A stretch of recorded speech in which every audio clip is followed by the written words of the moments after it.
So hi bachcho, welcome back to CUT Bida 24/7. I know maximum of you are planning for your admissions for CUT 2025, but then there are so many students जिनका 12th start हो चुका है और वो CUT 2026 को लेकर भी confused है।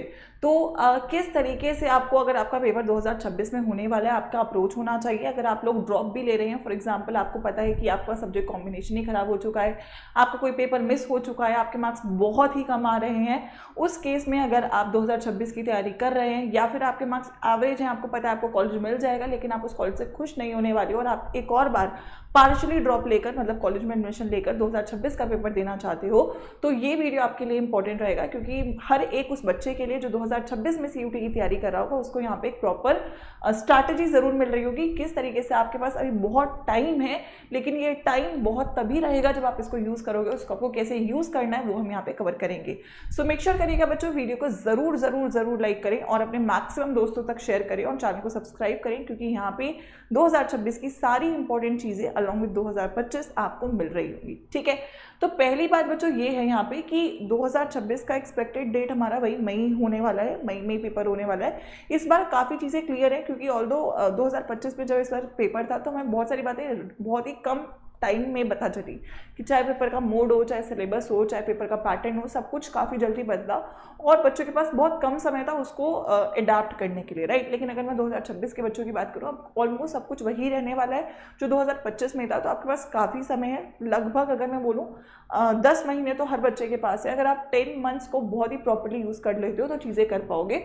एग्जाम मोड की बेटा अगर मैं बात करूँ तो this is completely an online mode. ठीक है, पहले आप लोग का ऑफलाइन मोड रहता था, बट अब प्योरली आपका ऑनलाइन यानी कि CBT पेपर रहने वाला है। कोई भी चीज़ ऐसी नहीं होगी जो आप लोगों की ऑफलाइन मोड में हो रही होगी इस बार के लिए।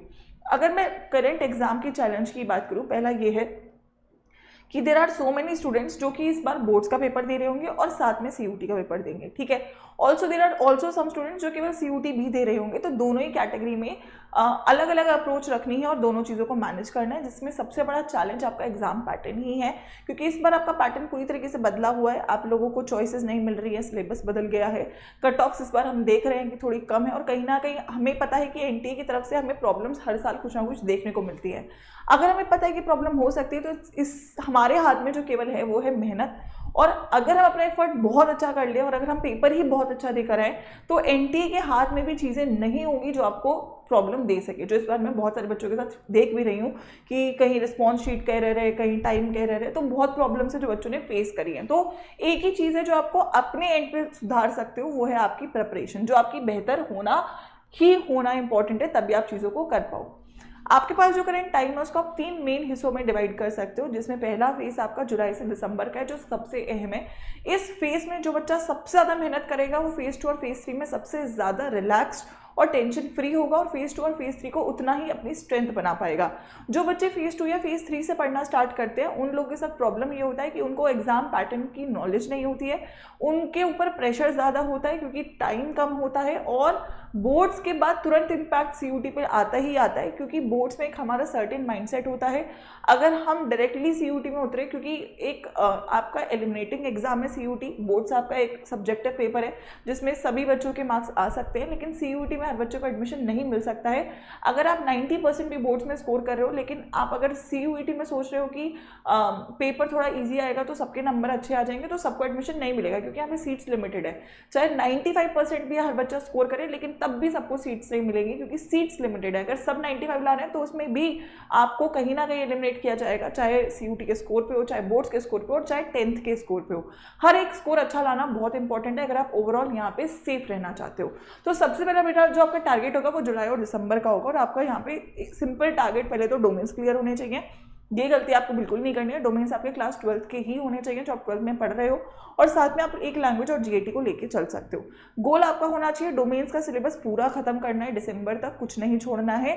जनरली अब आपके बोर्ड के सिलेबस के साथ काफ़ी हद तक वो पैरेलल ही चल रहा है, कुछ सब्जेक्ट्स में कुछ एक्स्ट्रा है, वो साथ में करना ही है। लैंग्वेज GAT कंप्लीटली न्यू है, तो कम से कम लैंग्वेज GAT को 50% आपको पूरा कर लेना है दिसंबर तक। ठीक है, उसके लिए आप लोगों के पास, अगर मैं गोल्स की बात करूं तो आपके हर सब्जेक्ट में 10, 12, 15 के आसपास चैप्टर्स हैं।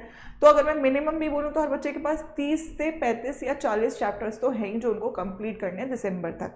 ऑल्सो लैंग्वेज GAT में जोड़ लूँ तो टॉपिक्स बहुत ज़्यादा हो जाते हैं। लेकिन अब यही अगर मैं काम फॉर एग्जाम्पल फेज 2 या फेज 3 में स्टार्ट करते हो तो फेज 2 फेज 3 में कंप्लीट करना और रिवाइज करना दोनों पॉसिबल नहीं हो पाता, एक ही काम हो पाता है। तो यहाँ पे अगर हम पहला सिलेबस कंप्लीट कर ले दिसंबर तक तो हमारे पास 4 महीने होंगे रिविजन्स के लिए, प्रैक्टिस के लिए, टेस्ट के लिए, जो आपको एक बहुत ही स्ट्रॉन्ग एडवांटेज देता है। और हर बच्चे जिसने पूरे साल तैयारी करी है वो हमेशा इस साल भी एडवांटेज में रहा होगा, उसको अच्छा लग रहा होगा, उसको डर नहीं लग रहा होगा। लेकिन जिस बच्चे ने केवल आखिरी मोमेंट में पढ़ाई करी होगी कहीं ना कहीं वो डाइसी रहा होगा, थोड़ा बहुत लक पे डिपेंडेंट होगा कि पेपर अच्छा मेरा हो जाए, है ना। उसके बाद इसी टाइम पे आपको टेस्ट स्टार्ट कर देने हैं एमसीक्यू फॉर्मेट में, और ऑल्सो आपको हर चैप्टर के कम से कम 60-80 क्वेश्चंस कर लेने हैं ताकि आपको chapter at least theory point of view से पूरी तरीके से क्लियर हो जाए, ठीक है। फिर आएगा फेज 2। अब यहाँ पे 2 टाइप के बच्चे हैं, एक वो बच्चे हैं जिन्होंने आपका बोर्ड्स का एग्जाम दिया है, ठीक है, और एक वो बच्चे हैं जो कि आप लोगों का CUET का एग्जाम यहाँ पे दे रहे होंगे, ठीक है। सो अगर मैं CUET की यहाँ पे बात करूँ तो CUET के जो आपके स्टूडेंट्स रहेंगे, बोर्ड्स के लिए पहली बात आपका गोल उस वक्त थोड़ा सा चेंज होगा। अगर आप बोर्ड्स की तैयारी करें तो बैक ऑफ द माइंड आपको पता है मैम CUT प्रिपेयर्ड है, अब मुझे केवल बोर्ड्स पे फोकस करना है। तो बोर्ड्स वाले बच्चों के लिए उस वक्त बोर्ड्स का सिलेबस रिवीजन, जो कि मतलब अब आप लैंग्वेज GAT को छोड़ दोगे, उस टाइम पे डोमेन्स पे फोकस करोगे, डोमेन्स का रिवीजन करना है। प्रैक्टिकल्स है तो प्रैक्टिकल्स के लिए तैयारी करनी है। सैम्पल पेपर्स आपको हर सब्जेक्ट के 10 लगाने हैं और PYQs पिछले 7 सालों के मिनिमम आपको लगा लेने हैं, ठीक है। ये कर रहे हो तो ऑटोमेटिकली आपका डोमेन ही स्ट्रॉन्ग हो रहा है, जो कि अगेन आपको एक स्ट्रेंथ दे रहा होगा। अगर आप CUT के लिए ड्रॉप ले रहे हो तो आपको जो बचा हुआ सिलेबस है CUT का, कुछ एडिशनल पार्ट है तो उस पर फोकस करना है।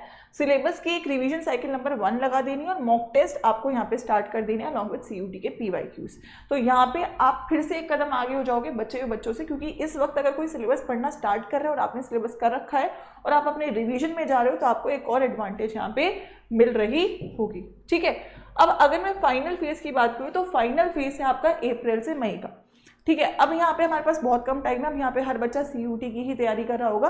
तो अगर मैं CUT की बात करूँ तो अब इस वक्त आपका गोल होना चाहिए कि आप फाइनल रिविजन्स करोगे, जिसमें 2 साइकिल्स होनी चाहिए रिवीजन की, जिससे आपको बिल्कुल भी ऐसा फील ना हो कि मैं चीज़ें भूल रहा हूँ, ठीक है। इसके अलावा शॉर्ट नोट्स हमारे बन चुके होंगे तो शॉर्ट नोट्स पर रिवीजन करना है। और इस वक्त आपको मॉक टेस्ट लगाने, मिनिमम 10 मॉक टेस्ट आप लगाओगे हर सब्जेक्ट के, और कॉन्फिडेंस पे काम करोगे। जो बच्चा इस वक्त पढ़ने पे काम करेगा उसको कॉन्फिडेंस जरूर उतना नहीं आएगा जितना उस बच्चे को आया होगा जिसने सिलेबस कर रखा है और वो केवल इस वक्त रिवीजन और प्रैक्टिस कर रहा है। तो अगर आप इस तरीके से अपने तीनों फेजेस को कंप्लीट करोगे बेटा तो आप लोग एक स्ट्रॉन्ग पोजीशन में होगे, आप लोग रिस्क नहीं लोगे। एक कॉम्पिटिटिव एग्जाम में आप लोगों के पास प्रोबेबिलिटीज ऑफ विनिंग ज़्यादा होगी, क्योंकि आप डेफिनेटली एक सही तरीके से प्लान्ड वर्जन में 10 मंथ्स को यूटिलाइज करके बैठे होगे। और मुझे पूरा भरोसा है अगर आप इस तरीके से पढ़ाई करोगे तो आपके अगर बोर्ड्स है तो वो भी बहुत अच्छे होंगे और CUT का एग्जाम बिल्कुल बेहतरीन होगा। सो रिजल्ट अगेन गारंटीड तभी होता है बच्चों जब आप एक शुरुआत अच्छी करते हो, और जितनी अर्ली शुरुआत करोगे उतना एडवांटेज रहेगा ही रहेगा। तो मैं आप लोगों को ज़रूर बोलूँगी कि आप लोग अभी से अपनी तैयारी को स्टार्ट करें। बोर्ड्स और CUT दोनों साथ में करना बिल्कुल मुमकिन है, अच्छा करना बिल्कुल मुमकिन है, लेकिन सही तरीके से दोनों को मैनेज करना इंपॉर्टेंट है। एक ही चीज़ पे आप पूरा फोकस नहीं लगा सकते हो, क्योंकि अगर आप एक ही चीज़ पे पूरा फोकस लगाओगे तो कहीं ना कहीं दूसरी चीज़ इंपैक्ट होगी ही होगी। हो सकता है किसी बच्चे की कम हो, किसी की ज़्यादा हो, अब वो डिपेंड करता है उस बच्चे का कितना फॉर एग्जाम्पल कैलिबर है, ठीक है। अगर कोई बच्चा बहुत ज़्यादा इंटेलिजेंट है और बहुत स्मार्ट है तो हो सकता है उसको बहुत खास इंपैक्ट ना है। लेकिन अगर हम लोग समझ रहे हैं कि हम लोग खुद से पढ़ रहे हैं और हमें पता है कि कहीं ना कहीं हमें मैनेज करना टफ होता है तो वहाँ पे इंपैक्ट ज़्यादा आएगा। तो इससे बेटर है कि आप प्रॉपर स्ट्रैटेजी के तहत काम करो। जहाँ पे आपको बोर्ड्स को ज़्यादा टाइम देना है वहाँ बोर्ड्स को ज़्यादा टाइम देंगे, जहाँ हमें दोनों को साथ में लेकर चलना है वहाँ पे दोनों को साथ में लेकर चलेंगे, और जहाँ पे केवल CUT पे फोकस करना है वहाँ पे CUT पे फोकस करेंगे। अब ये तीनों ही फेजेस को, तीनों चीज़ों को साथ में लेकर चलने के लिए यहाँ पर भी आपको पता है कि we have the best batches for CUT, और उन बैचेस पर इस वक्त यानी कि मंथ एंड सेल एक्टिव है।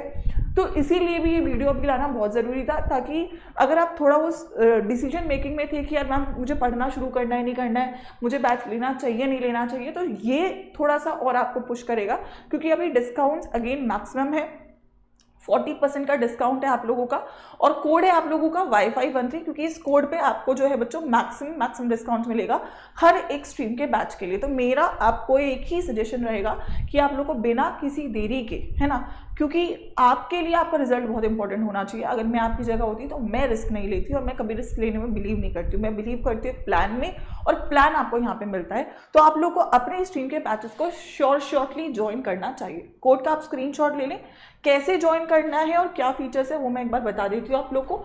आप वेबसाइट पे या ऐप पे जा सकते हो। यहाँ पे ऑल कोर्सेज में यूजी पीजी सेक्शन में सीयूटी यूजी में जो भी आपका स्ट्रीम है आप उसे ओपन कर लेंगे। साइंस आर्ट्स कॉमर्स में आरएम 3.0 दिख रहा है, 4.0 भी आप लोग को मिल रहा होगा। तो 4.0 एकदम फ्रेश बैच रहेगा। तो आप 3.0 लेना चाहते हो, स्लाइटली प्राइस का डिफरेंस रहेगा तो ये ले सकते हो, इसमें भी एक ही चैप्टर हुआ है। और स्टार्टिंग से पढ़ना चाहते हो तो 4.0 ले सकते हो। ऑल्सो अगर आप लोग चाहते हो कि सारे ही बैचेस का एक्सेस मिल जाए तो महापैक ले सकते हो, ठीक है। तो तीनों ही ऑप्शन आपके पास है। आरएम 3.0 में अभी एक ही चैप्टर हुआ है, 4.0 में अभी कुछ नहीं हुआ है, तो 4.0 फ्रेश रहेगा। आप चाहो तो 4.0 से भी स्टार्ट कर सकते हो सभी बैचेस में। अच्छा, बैचेस के लिए अब जब आप जा भी रहे हो तो आप यहाँ से सबसे खुद चीज़ों को भी चेकआउट कर सकते हो। फीचर्स के साथ साथ आप यहाँ पे स्टडी प्लान देख सकते हो। स्टडी प्लान आपको सभी सब्जेक्ट्स का अपलोडेड है, ठीक है। इसमें क्या क्या है, आप लोग को लाइव क्लासेस है, 2 वे इंटरैक्टेड क्लासेस की रिकॉर्डिंग भी मिलेगी। कौन कौन से सब्जेक्ट है, जैसे साइंस में physics, chemistry, maths, bio, English, Hindi, GAT, सारे सब्जेक्ट्स है इसी प्राइस के अंदर है, ठीक है। तो सब कुछ यहाँ पे आप लोगों को दिख रहा होगा। अगर मैं बोलूँ इसके अलावा आप लोगों को बच्चों के जो ऑप्शन मतलब रिव्यूज़ रहे हैं आप वो भी पढ़ के देख सकते हो। बट आई थिंक अगर आप मेरे साथ जुड़े हो तो आपको पता ही है कि मैं पिछले 3 सालों से यहाँ पढ़ा ही रही हूँ। तो कोई प्रॉब्लम सीयूटी के लिए नहीं है, और सीयूईटी और बोर्ड्स में हमेशा सबसे बेस्ट रिजल्ट रहा है अड्डा 247 पे।